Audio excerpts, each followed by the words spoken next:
Ladies and gentlemen, I'm going to give a proper introduction to you, Beneil. So happy to have this next guest on the show once again. He is a top 10 lightweight contender in the UFC with a tremendous fight coming up against Diego Ferreira on February 6th.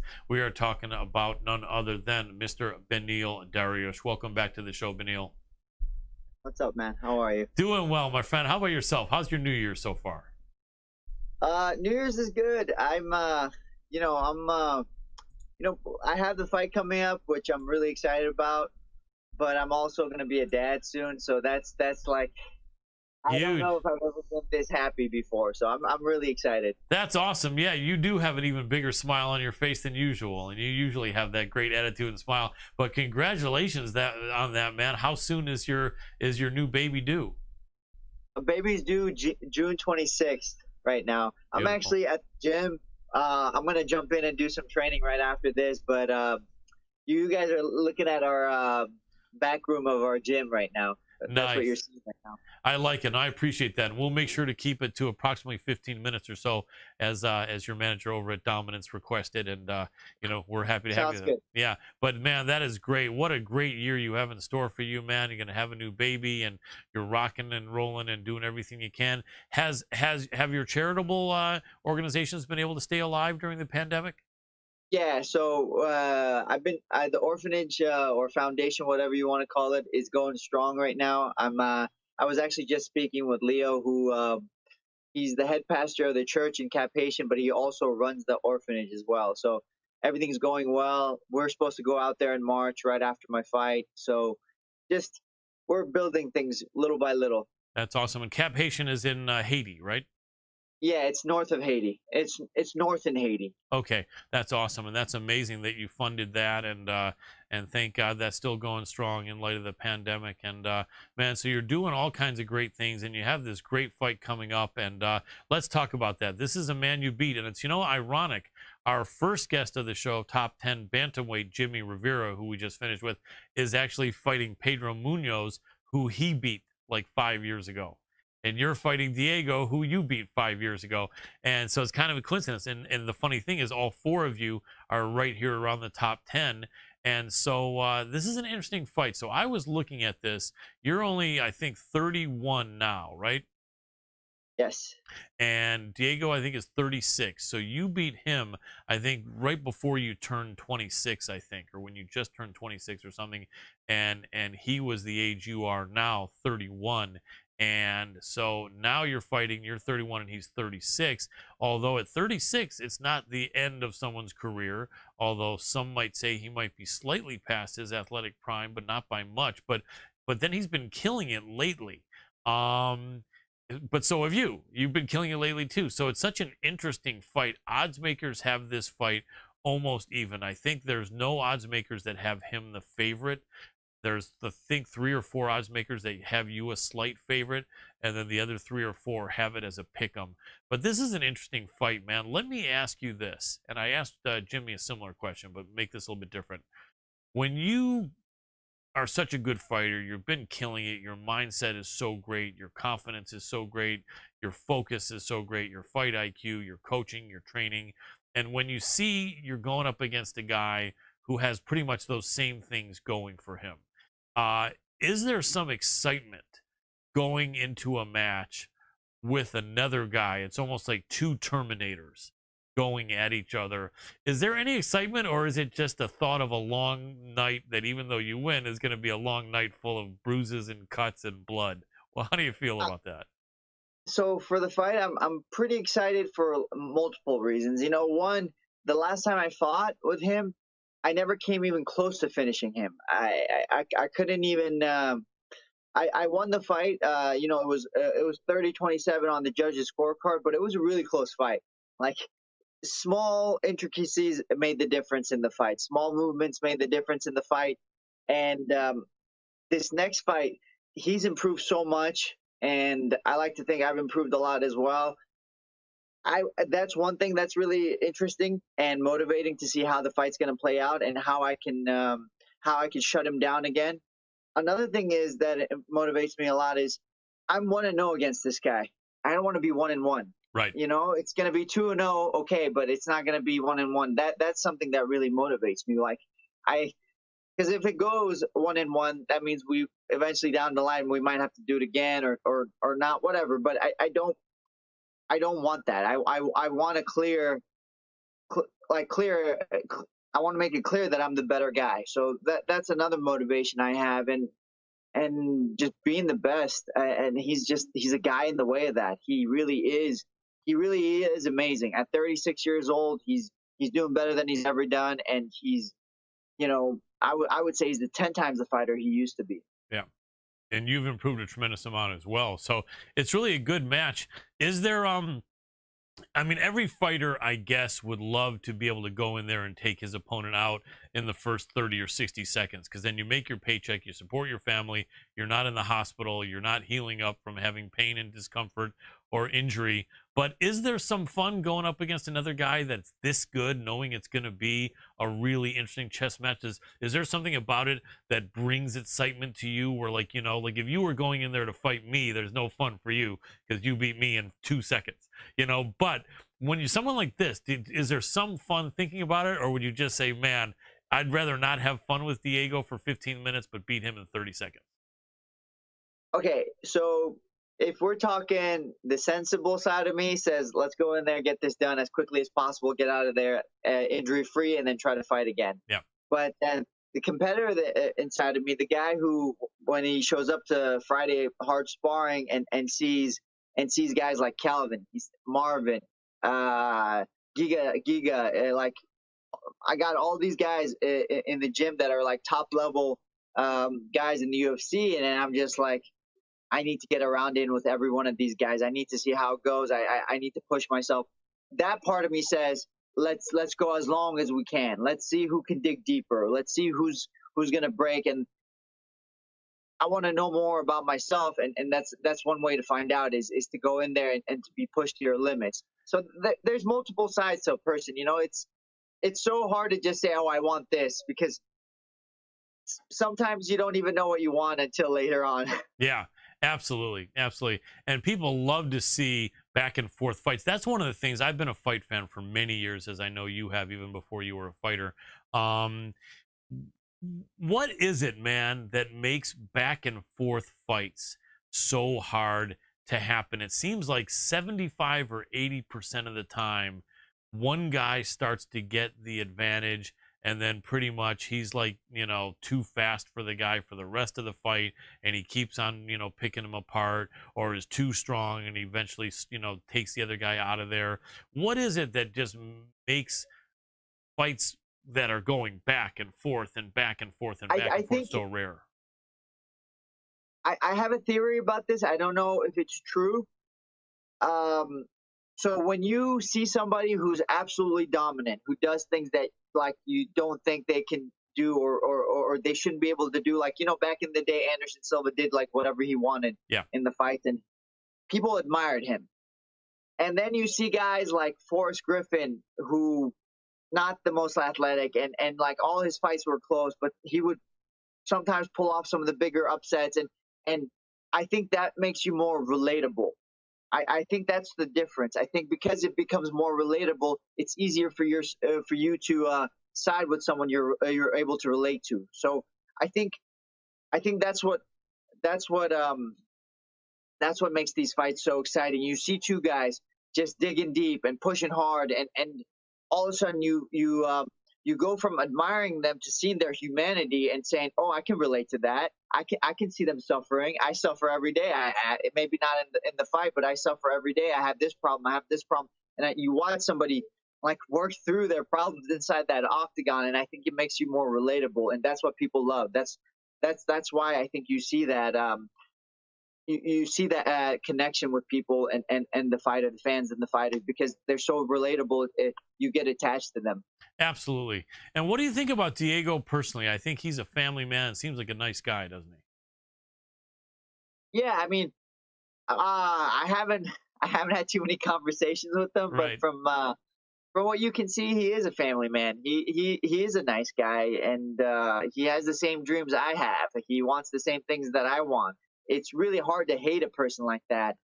Um, But in this business, you have to crush somebody's dreams in order to make yours come true. So I I appreciate Diego's dreams. I appreciate the man he is. I respect him, but I also have to push him out of my way. Absolutely. I know you both have the same intentions, but no bad blood between you two, is there? I wouldn't say so. I think I've seen him a couple of times when we shook hands. I If there's bad blood, at least I wouldn't know about it. Absolutely. And you both come from really good teams. He's out of Fortis MMA. I'm sure you've been aware of them. They had a great year last year. This year, not as much, but they've got talented guys that really fight hard. And so do you guys. It's the same sort of a family feeling. I've interviewed your coach, Coach Rafael Cordero, before, and interviewed their coach, Saif Saud. Both very smart guys. I think the coaching is going to be a good part as well. Although with you guys being such veterans, I think you kind of know what you're doing. That's another good question, actually. When your coach has a guy who's in his first pro fight or second pro fight, probably that's a time where your coach needs to be really dominant and needs to get into your face in between rounds and say, hey, look, here's what you have to do. You have to stop this, stop that. Here's what you do. Is it a little bit different when you're a highly ranked fighter who's had so many fights and has just got such a winning streak going? Does the coach tend to say, hey, I'm not going to go in there and step on Beneil's toes and talk to him like I would 10 years ago when he was so much younger? Or is it a similar feeling, or do you have some sort of agreement on how he's going to communicate with you? How does that work between when a I coach is coaching a new fighter and a really experienced great fighter like yourself? I think our relationship, Master Rafael and our relationship has matured. So since the beginning, we have changed the way we operate with each other for sure. But I think different moments for call for different reactions. And there there hasn't been too many times where Master Rafael has come up to me and kind of been like, "Hey, pick it up," and blah blah blah blah blah. Typically, when we get to the corner, he'll calm me down. We'll speak about the round real quick, and then he'll give his advice. Nice. And the advice normally he gives is very simple: things you can remember, things you don't forget about. As far as pushing a fighter and like really pulling that extra, I think you have to see a fighter maybe because I've coached a few times and I've had few fighters where I had to yell at them, and usually that happens when you see your fighter breaking. Yeah. So when you see your fighter breaking, you want your fighter to be more afraid of you than the opponent standing across the cage from him, if Right. that makes sense. Yeah. Because sometimes it's not that we're tired as athletes. It's not that we can't keep going. It's just we want to stop because of the pressure, whether it's the pressure you put on yourself or whatever it may be. We just want to stop. And then when you introduce a new threat, which is the coach, Yeah. which is a scary coach, it instead of being pressure, it becomes a motivation. So Nice. I think every situation requires a different approach.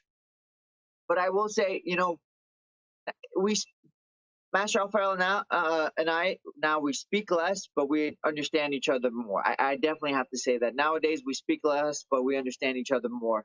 I like And that. I think that takes time. It's not something you can develop over a couple of months. Absolutely. That makes a lot of sense. We got a question from one of our fans here. We're starting to be more interactive even with the show. Beneil, we're making everything rock and roll and get even better and better for 2021. And we were already good before, but we're really working on being an amazing show visually and with content. And so we have an interactive question. The first thing Neil, the security guy, asked was, how do you prepare for a guy like Diego? And I think we kind of already went over that a little bit because you know him, you fought him before, he's super skilled. But let's go to his second question. What would you consider one of, so he's saying this to you, Beneil, what would Beneil, consider one of his best characteristics? That's okay, here we go. What would you consider one of your best characteristics as a fighter that separates you from everyone else? I think, man, I've had this idea that talent is kind of it's just a made up idea. It's just a made up word to separate people. I'm not really a big believer in talent. I believe what you put in is what you're going to get out. And people always say to me, "How can you say that?"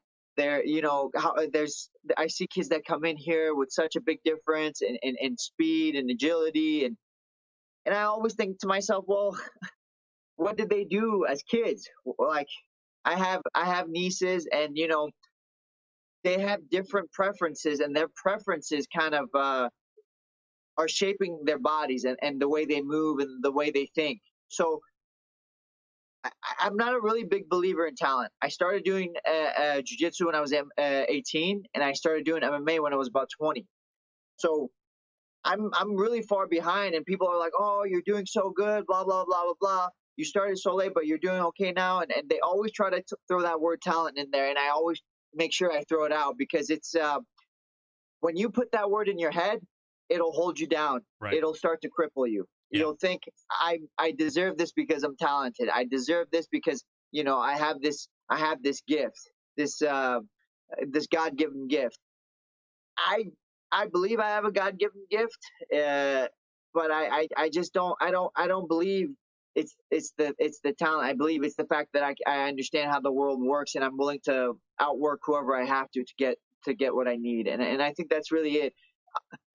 I was going, like, to say it's just hard work. I believe in hard work is not enough. Right. It's to understand that your every single thing you do in life is either going to push you towards victory or away from victory, and how you live your life really matters. So I think just saying, "Oh, hard work," it's not enough. It doesn't clarify it. It doesn't give it enough value. So I would say the thing that has helped me a lot is understanding of who I am.